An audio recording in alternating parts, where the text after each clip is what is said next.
Ya. Berbuatlah yang terbaik untuk bangsa, negara, dan rakyatmu, saudara-saudara. Ya. Harta, apalagi didapatkan dengan cara yang mengorbankan rakyat kita, itu harta itu adalah harta yang haram, rezeki yang tidak baik, dan ujungnya pasti akan membawa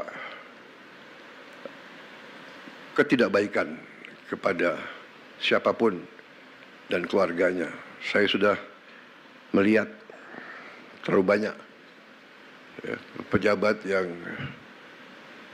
lengah atau lemah iman, lemah akhlak, melakukan tindakan dan akhirnya termasuk keluarganya yang menderita. Pengusaha-pengusaha pun saya ingatkan, dunia semakin sempit, bumi semakin kecil oleh teknologi dan peradaban, sehingga kalau saudara menganggap ya kalau mereka para pengusaha-pengusaha serakah itu menganggap bisa menipu terus-menerus bangsa sebesar Indonesia, ya saya kira itu kita akan buktikan bahwa kita masih eksis, masih kuat, dan kita bertekad untuk menegakkan kedaulatan kita demi rakyat kita. Kita tidak ingin mencari-cari masalah. Saya ingatkan terus kejaksaan, kepolisian, jangan kriminalisasi sesuatu yang tidak ada untuk motivasi apapun. Ini saya ingatkan karena juga kejaksaan termasuk lembaga yang harus koreksi diri juga. Di antara jaksa-jaksa di daerah-daerah saya dapat laporan, kita semua merasakan ada juga yang lakukan praktek-praktek yang mungkin tidak benar atau kurang benar. Jangan mencari-cari perkara, apalagi terhadap orang kecil. Ya. Orang kecil, orang lemah itu hidupnya sudah sangat susah.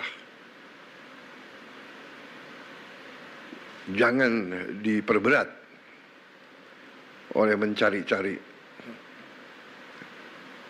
hal yang tidak perlu dicari. Saya ingat beberapa saat yang lalu, saya ingat benar ada anak SD, anak di bawah umur ditangkap karena mencuri ayam. Saya ingat benar itu. Ini tidak masuk di akal. Hakim, jaksa, ada apa ngejar? Iya kan? Anda pasti ingat peristiwa itu. Ada lagi ibu-ibu ditangkap mencuri pohon. Mungkin ingat juga peristiwa itu. Ya. Ada apa? Penegak hukum harus punya hati. Hanya punya hati. Jangan istilahnya apa? Tumpul ke atas, tajam ke bawah. Itu zolim, itu angkara murka, jahat. Orang kecil, orang lemah harus dibela, harus dibantu. Kalau perlu si hakim, si jaksa atau si polisi pakai uangnya sendiri ganti ayamnya, anaknya dibantu. Anak itu saya ingat saya panggil tuh ke Hambalang, saya kasih beasiswa.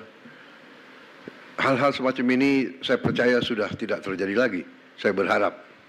Tapi ingat, rakyat kita ini sekarang pandai dan sekarang ada teknologi. Kalau ada apa-apa mereka punya gadget. Yang repot laporannya selalu langsung ke presiden, itu yang capek itu. Pak Prabowo begini, waduh, saya harus bereaksi karena itu rakyat kita, rakyat saya harus membela mereka.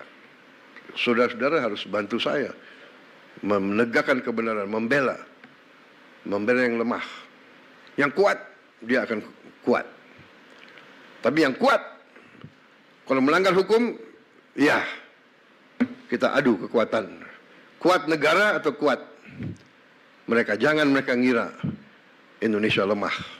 Saya kira itu dari saya. Selamat dan marilah kita bersama-sama berjuang untuk menyelamatkan semua kekayaan bangsa Indonesia. Bangsa Indonesia sangat kaya. Sangat kaya. Kalau kita bisa kelola dengan baik. Kalau kita punya keberanian untuk kelola dengan baik,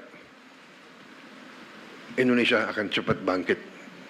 Saya percaya itu. Saya yakin itu. Kebetulan ini pas 1 tahun saya dilantik sebagai presiden. Jadi saya merasa ini istilahnya tanda-tanda baik.